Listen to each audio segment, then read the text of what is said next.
The pounding shook the thin motel walls. That Emma's grip on my hand was ice cold, her knuckles white. I could feel her pulse racing through her skin, and it matched mine beat for beat. "Don't open it," she whispered. The man's voice came again, low but sharp, the kind that made the air feel heavy. "Emma, I'm not leaving until we talk. You can't hide forever." I swallowed hard, every instinct screaming to keep her safe. "Stay behind me," I whispered back. Her eyes were wide, filled with tears, but she nodded. I took a step toward the door. My hand hovered over the knob. For a second, I thought about calling the cops. But would they get here in time? And would she even trust them after a lifetime of running? I clenched my jaw and opened the door. He stood there, a man in his late 40s maybe, with shoulders that filled the doorway and a stare that could cut through glass. His hair was graying, but his eyes burned with something dangerous: possession, anger, pride. "So you're the one," he said, sizing me up. His lip curled. "The boy who thinks he can protect her." I planted my feet. "I'm not letting you hurt her." His smile was cold. "Hurt her? Kid, you don't know a damn thing. She's mine to look after. Always has been." Behind me, Emma's voice cracked through the air. "You don't get to say that. You don't own me." He flinched at her voice, then snarled. "You think running away makes you free? You think this boy is going to save you? He doesn't know what you are." Something in Emma's breath hitched, like he'd struck something deep. I turned slightly, just enough to see her pale face. "Don't listen to him," I said. "You don't owe him anything." The man's jaw tightened. He stepped forward, but I blocked the doorway, my fists curling. "I'm only going to say this once," I told him, my voice shaking but steady. "Leave. Now." For a moment, I thought he'd swing at me. His eyes narrowed, his muscles tensed. But then he laughed, low and bitter. "This isn't over," he said. "She can't hide behind you forever." And just like that, he turned and walked down the hall, his boots echoing like a warning. When the door shut, Emma collapsed against the bed, trembling. I rushed to her, wrapping my arms around her as she shook. "He won't stop," she whispered. "He never stops." My chest ached. I wanted to promise her it was over, that I'd protect her forever. But his words still echoed in my head. "He doesn't know what you are." "Emma," I said gently, brushing the hair from her face. "What did he mean?" Her eyes filled with tears. For a long time, she didn't answer. Then she whispered, "There are things I never told you. Things I thought I could outrun. But maybe I can't anymore." She took a shaky breath. "If I tell you everything, you might not look at me the same." I cupped her face, making her meet my eyes. "Emma, nothing you could say will make me walk away. Not now. Not ever." She searched my face, as if weighing whether to believe me. Then she nodded slowly. "Okay, I'll tell you. But you need to know, it's worse than you think." That night, as the rain hammered the motel roof, Emma began to unravel the truth of her past. Not just about her mother's boyfriends or the years of running, but something deeper, something tied to why she never stayed, why she always carried fear like a shadow. And as she spoke, piece by piece, I realized this was no longer just a love story. It was a fight for survival. And the question wasn't just, can I love her through this? It was, can we survive it together? The rain outside was steady, drumming against the thin motel walls, like the world itself was holding its breath. Emma sat cross-legged on the bed, her guitar pushed aside, her hands tangled in the sleeves of her sweater. She looked smaller than I'd ever seen her, like the truth she carried had been crushing her for years. "Danny," she whispered, not quite meeting my eyes, "I've never told anyone everything. Not even my mom. Maybe especially not her." I sat across from her, elbows on my knees, waiting. My chest hurt with how badly I wanted her to trust me. She took a long, shaky breath. "I was 9 the first time we ran," she began. "Mom's boyfriend. His name was Rick. He had a temper. At first, he only yelled, broke things. But then it got worse. One night, he shoved me when I tried to stop him from hitting her." Her voice caught, and I felt my fists clench. That night, Mom packed a bag and we left. We stayed in shelters, sometimes in her car. Every time she said it was temporary. But then she'd meet another man, and it would start all over. She looked up, her eyes glassy. I learned not to unpack my things, not to make friends, not to stay, because staying meant getting hurt. My throat tightened. I started running too. At 14, I left home for the first time. Thought I could make it on my own. Slept on couches, played guitar on street corners, scraped together enough for food. But no matter how far I went, somehow Rick always found us again. He'd call, he'd show up, he'd drag Mom back. And she always went. She squeezed her sleeves tighter. I hated her for that, for choosing him over me, for teaching me that leaving was the only way to survive. Tears slipped down her cheeks now. And then I met you. You were different. Safe. You looked at me like I was worth something. She shook her head, but I didn't know how to stay. I was terrified that if Rick ever came back, he'd drag me down again. And maybe this time, he'd hurt you too. That's why I left, Danny. Not because I didn't care. Because I cared too much. The room went quiet except for her soft sobs that I moved to her side, pulling her into me. She resisted at first, like she didn't think she deserved comfort, but then she collapsed against me, trembling. You're not your mom, I whispered into her hair. You're not him. You're not what they made you believe. Her tears soaked my shirt. What if I don't know how to stay?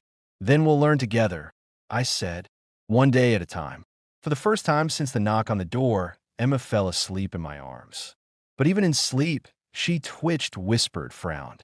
Like her body didn't believe she was safe. I lay awake staring at the ceiling, her confession replaying in my mind. I wanted to fix it all, erase every scar, every memory. But I knew I couldn't. All I could do was be there and fight like hell if Rick came back. And deep down, I had a feeling he would not be why morning the world looked different. The motel room felt too small, too exposed. We can't stay here, I said gently when Emma stirred awake. Her eyes were wary. Where would we go? Anywhere. Everywhere. As long as we're together. She looked at me for a long time, then whispered, I'm tired of running. I brushed a strand of hair from her face. Then maybe it's time we stop. But stopping meant facing him. And I wasn't sure either of us was ready to. We left the motel before the sun had fully risen, Emma clutching her guitar case like it was the only piece of home she'd ever owned. The roads were wet and shining, the air still heavy from last night's rain. Where are we going? She asked softly as the truck rumbled down the highway and I glanced at her. She looked worn down, like the weight of the past days had taken years from her. Somewhere quiet, I said. Somewhere he won't find you. For the first time, she didn't argue. Tyler's uncle owned a small hunting cabin out by Miller's Lake, a good 40 minutes outside Maplewood. I remembered helping fix its porch one summer, and I knew it sat off the road, hidden by trees. When we pulled up, the place looked forgotten. Paint peeling, shutters hanging crooked. But to me, it was perfect. Emma stepped out slowly, scanning the trees like she expected shadows to move. It feels safe. Then it's ours for now, I told her. Inside, it smelled of cedar and dust. I opened the windows, lit a fire in the old stone fireplace, and watched some of the tension finally ease from her shoulders. For the first time since this all began, I felt like maybe we could breathe. The next 2 days passed quietly. We cooked simple meals over the fire, sat on the porch listening to the crickets, and, most nights, Emma played her guitar. Her songs were soft, haunting, filled with words she never said out loud. I'd sit there, letting her music wash over me, realizing that I was falling deeper than I ever thought possible. One night, she looked up from the guitar, her voice barely above a whisper. Do you think I can ever be normal? Like everyone else? I shook my head. No, you'll be better than normal. You'll be you. And for the first time, she smiled. Not a guarded smile, not a fleeting one. A real smile that lit up her tired eyes. But even in those quiet days, shadows lingered. Every snap of a twig outside made her stiffen. Every unknown car passing on the distant road made her clutch my arm. And at night, when she thought I was asleep, I'd hear her whisper to herself, "Don't let him find me. Please don't let him find me." That I wanted to believe the cabin could keep us invisible. But deep down, I knew Rick wasn't the kind of man to give up on the third night. The firelight flickered across her face as she set the guitar down. "Danny," she whispered. "Yeah. I don't know what I'd do if you weren't here." I reached for her hand. "You'll never have to find out." She leaned closer, her forehead against mine, her breath warm and trembling. "I don't deserve you." "Yes, you do," I said, kissing her hand gently. "You deserve everything." The silence stretched, heavy and sweet, until she finally kissed me, soft, desperate, like she was clinging to the one thing that still felt real. And in that moment, it didn't matter that the world outside was waiting to crash in. All that mattered was her, and the promise I silently made. I wasn't going anywhere. The next morning, as I stepped outside to chop firewood, I noticed something in the dirt driveway. Tire tracks, fresh ones, and my blood ran cold that I froze when I saw the tire tracks. Fresh, wide, heavy. Someone had been here very recently. Emma, I said, my voice low but urgent. She came out from the cabin, eyes wide. What is it? Someone's been here, I said, pointing to the tracks. Tires. Fresh. He's close. Her face went pale. She clutched my arm. I told you he'd find me. I told you. I pulled her close. It doesn't matter. I'm not letting him take you. We barricaded the doors as best we could. Chairs against the porch door, logs stacked against the windows. Emma held her guitar like a shield, but I knew it was more symbolic than useful. Hours passed like days. Every crack of a branch outside made Emma flinch. I kept my eyes on the forest, trying to memorize every shadow. I can't stay like this, she whispered finally. I can't run anymore. You don't have to, I said. Not from me. Not here. Not ever. Her hand found mine. She squeezed it so tightly it hurt. But he won't stop. I'll make sure he can't. I promised that IT came just after sunset. 3 sharp, deliberate knocks on the cabin door. Emma froze that I stepped forward. Go to the back. Stay out of sight. The door rattled. Then a voice I'd never forget called out. Emma, I know you're in there. You can't hide forever. Her breathing hitched. I could see the fear in her eyes, the same fear she'd carried for years that I gritted my teeth. He's not taking you. Not while I'm here. The knocking grew louder. Then a shadow appeared at the window, moving slowly, deliberately. I grabbed a metal pipe I'd been keeping nearby and opened the door just enough to see him. Rick. Older, dangerous, and full of menace. Step aside, boy, he said. This isn't your fight. It is now, I said. I told you, don't touch her. He laughed, a low, bitter sound. You think you can stop me? You don't even know what she's capable of. Emma stepped forward, hands trembling. Stop, both of you. This isn't who I am anymore. I'm done running. Rick's face twisted with rage. You can't decide that. I stepped closer. She can, and I'll fight anyone who disagrees. For a long, tense moment, the 3 of us just stared at each other. The forest around us was silent, the only sound our heavy breathing. Then Rick lunged at IT was fast. I swung the pipe to block him. Emma screamed, then grabbed a rock and threw it, hitting him in the shoulder. He stumbled back, furious that I pushed him toward the cabin, each strike fueled by fear and adrenaline. Emma stayed behind me, her guitar forgotten on the porch, eyes wide but determined.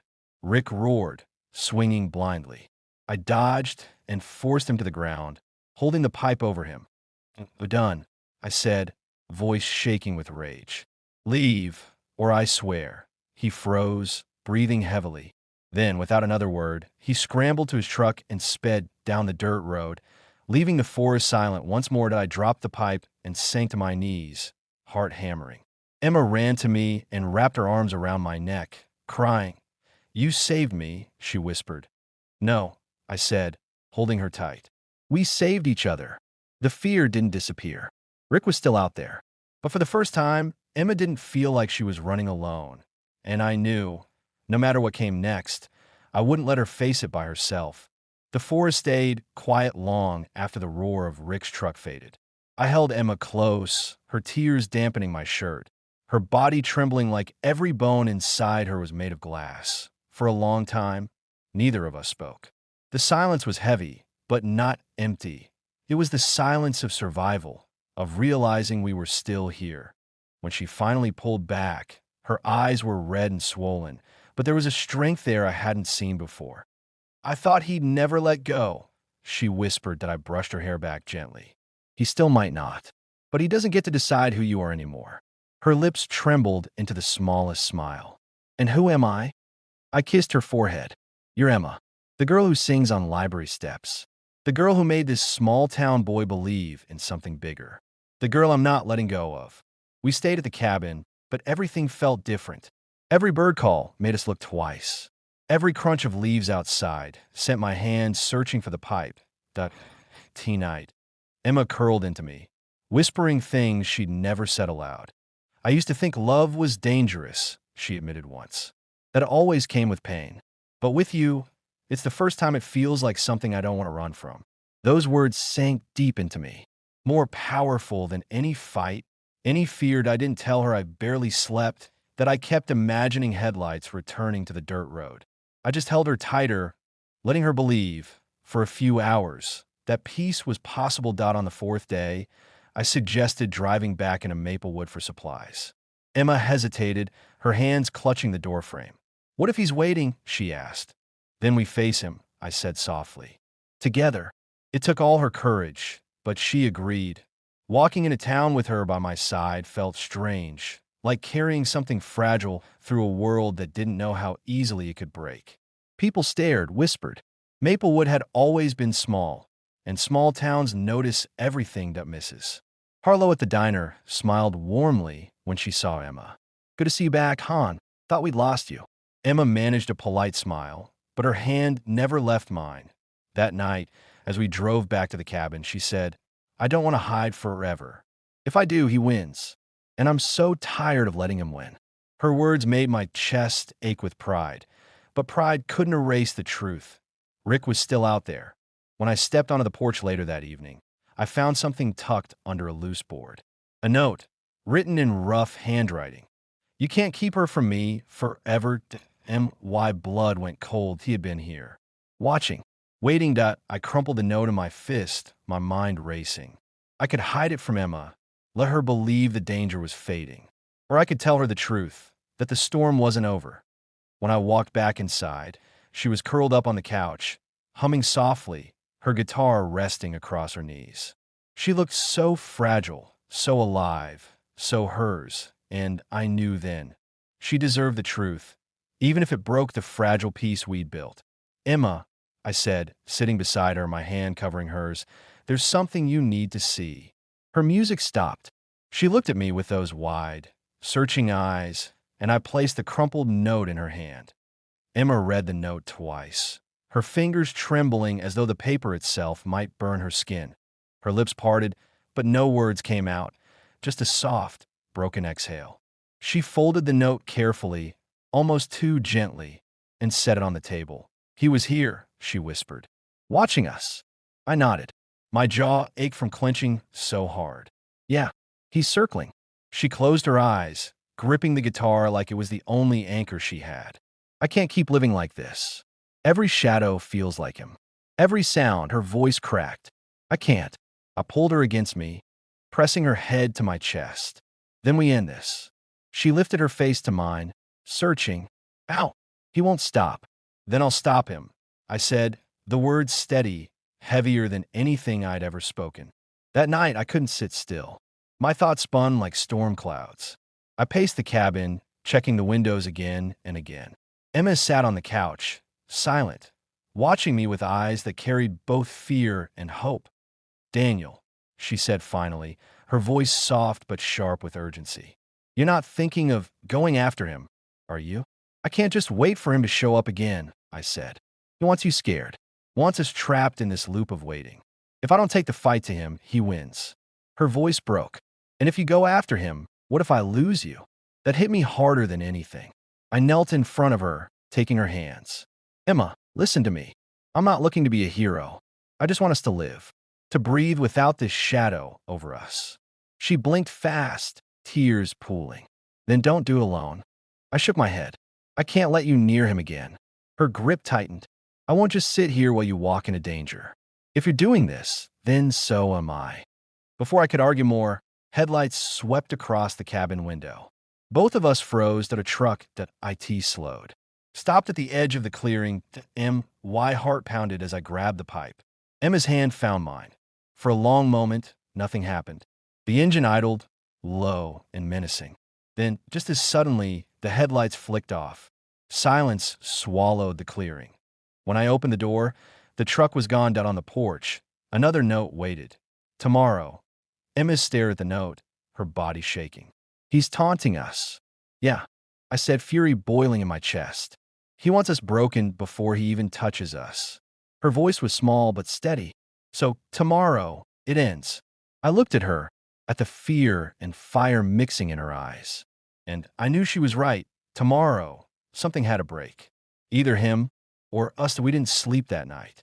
Sleep felt impossible when tomorrow loomed like a storm on the horizon. Emma sat cross-legged on the floor with her guitar, softly strumming chords that wove through the silence. Her music was fragile, uncertain, but it kept us tethered as I moved around the cabin, checking doors, reinforcing windows with old boards, setting heavy logs against the porch. I wasn't a soldier, but fear makes you resourceful. You really think we can stop him? Emma asked suddenly. Her voice wasn't shaky. It was calm, as if she had accepted the weight of tomorrow. That I looked at her. The faint glow of the lantern painted her hair gold. I don't think. I know. Because I'm not letting him take you. Not now, not ever. She stared at me for a long time, then whispered, "Do you realize what you've become to me?" I set the hammer down, sat beside her. "What?" "My safe place," she said simply. And in that moment, I realized it wasn't just about protecting her anymore. It was about us. The life we hadn't even had the chance to build, yet that we talked through everything. Where we'd hide if he broke in. How we'd escape if fire drove us out. Where I'd keep the pipe, the old hunting rifle I found in the storage shed, the flashlight, the phone that IT felt surreal, like building blueprints for survival. But Emma didn't flinch. She listened, nodded, even offered ideas. The Emma I'd first met might have crumbled. This Emma? She was steel, forged in fire. "Tomorrow," she said quietly, "no more running. No more hiding." Her hand slid into mine. We held on like we were already bracing for impact. As dawn crept closer, the world softened. The birds began to stir, the forest whispering awake. Emma set her guitar aside and moved closer, her head against my shoulder. "If something happens to you," she started, but I pressed a finger to her lips. "Don't. Nothing's happening to me. Not tomorrow. Not ever. You hear me?" She nodded, tears glistening in her eyes. Then she kissed me, soft at first, then desperate, like she was memorizing the taste of me in case tomorrow stole it away, that I held her tighter than I'd ever held anyone in my life. And somewhere between fear and love, the night bled into morning. By sunrise, every nerve in my body was stretched thin. The clearing was too quiet. The air felt heavier than usual, as if even the trees knew what was coming. Emma stood beside me on the porch, her guitar case strapped shut, though I knew it wasn't the instrument she meant to protect. It was everything it symbolized. "Daniel," she said softly, "yeah. If we survive this, I don't want to waste another second. No more maybes. No more what-ifs." Her words hit me like a promise. I squeezed her hand. Then we don't. The dirt road stretched ahead, empty for now. But we both knew it wouldn't stay that way. Because sometime today, Rick was coming back. And this time it would end. The hours dragged like chains. Morning bled into afternoon, every minute stretching into something unbearable. Emma sat at the window, her knees drawn to her chest, staring down the dirt road like she could will it to stay empty. I paced the porch, the pipe leaning against the railing, the old rifle within arm's reach. Every sound in the woods made us jump. The snap of a branch, the caw of a crow, the wind brushing through the trees. The waiting was worse than the fight itself. It gnawed at the edges of sanity. At one point, Emma whispered, "What if he doesn't come?" I looked at her, jaw tight. "Then we live with our eyes wide open until he does." But we both knew he would. By noon. The silence had grown too heavy. Emma set her guitar on her lap and strummed aimlessly. Her voice was soft but steady. "I used to write songs about leaving," she said. "About escaping to somewhere nobody knew me. But now," she looked at me, her eyes shining. "Now, every song I write is about staying." I swallowed hard. "With me?" She smiled through the fear. "Always with you." That broke something in me. The fear, the anger, all of it twisted into a raw kind of love. I knelt in front of her, took her hands. "Emma, I don't know what tomorrow looks like. I don't even know what tonight looks like. But if we make it through this, I'm not letting life keep us waiting. I want it all with you." Her lips trembled into the smallest, most fragile smile. Then promise me something. Anything. No matter what happens, you don't stop fighting. For me. For us. Promise me. I kissed her hands, my voice steady. I promise. Late afternoon. The sun slipped lower, shadows stretching long across the clearing. I felt it before I heard it. The distant rumble of an engine that Emma's head snapped up. Her eyes locked on mine, wide, terrified, but not surprised. The sound grew louder, closer. Tires crunching gravel. Rick, he didn't try to hide this time. The truck barreled down the dirt road and skidded to a stop just 20 yards from a cabin. Dust rose like smoke around it. Emma clutched my arm. My grip tightened on the rifle. The driver's door opened, and there he was. Rick stepped out slow, deliberate, like a man who believed he'd already won. His eyes found Emma instantly, then flicked to me with a sneer. "Thought you could play house out here?" he called. His voice carried sharp and cruel. "Goo, real cute." Emma pressed closer to me. My heart thundered in my chest, but I raised the rifle. "Not another step," I said. Rick's grin widened. "Or what, boy? You gonna shoot me?" In front of her. His laugh cut through the clearing like broken glass. But my finger didn't tremble on the trigger, because this time I wasn't afraid. This time I was ready. The rifle felt heavy in my hands, but I didn't lower it. My body shook with adrenaline, but my aim was steady.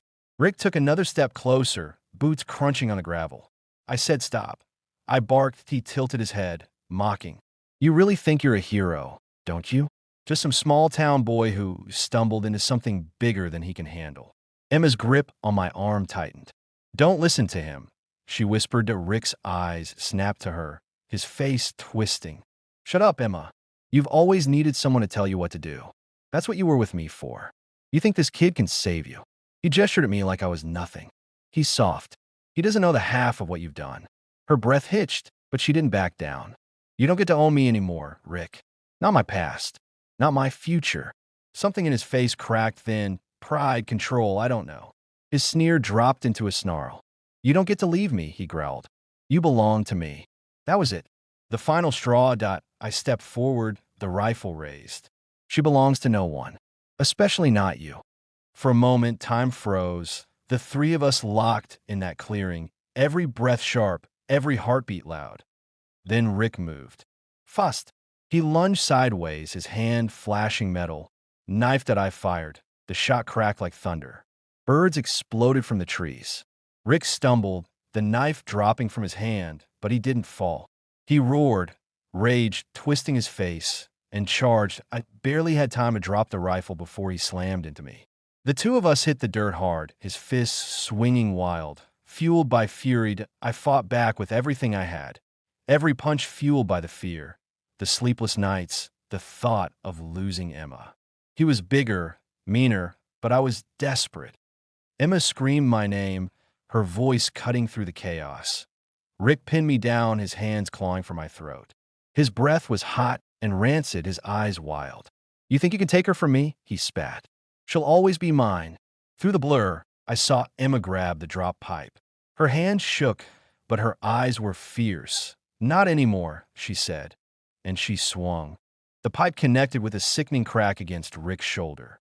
He howled, his grip loosening just enough for me to shove him off. I scrambled up, grabbed the rifle again, and pointed it straight at him. Rick, bleeding and staggering, looked between us, Emma with the pipe, me with the rifle. For the first time, I saw fear flicker in his eyes. "Go." I snarled, my voice shaking with rage. "Get in your truck. Leave. If you ever come near her again, I swear it'll be the last thing you do." He spat blood, his chest heaving. For a second, I thought he'd come at us again. But then he staggered back, clutching his arm, glaring at Emma with venom. "This isn't over," he hissed. Emma's voice rang out, clear and strong. "Yes, it is." Rick stumbled to his truck, slammed the door, and roared down the dirt road, tires kicking gravel. The clearing fell silent again, except for our breathing. The rifle slipped from my hands. My knees buckled. Emma rushed to me, dropping the pipe, pulling me into her arms. "We did it," she whispered, shaking. "Daniel, we did it." I held her close, my chest burning with adrenaline and relief. For the first time, the silence of the woods didn't feel threatening. It felt like freedom, but deep down I knew silence could be deceiving. Rick was gone. For now.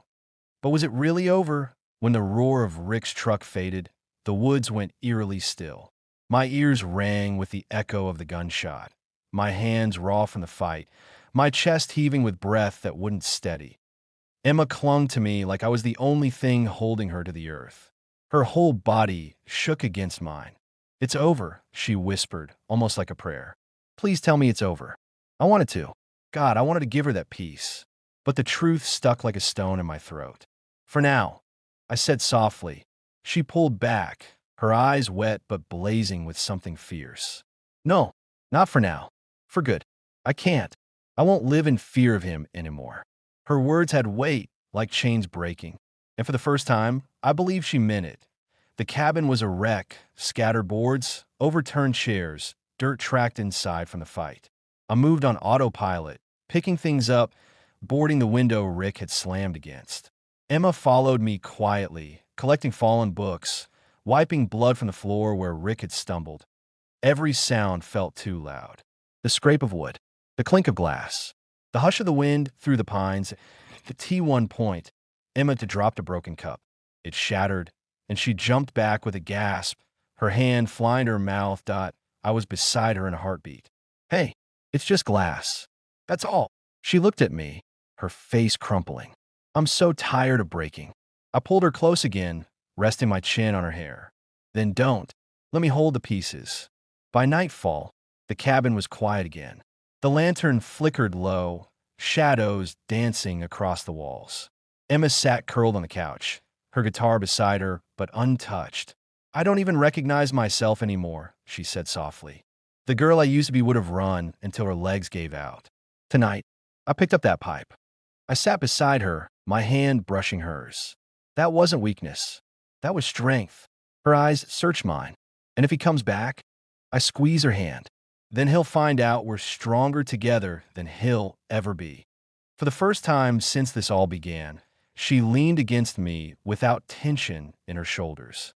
Just quiet.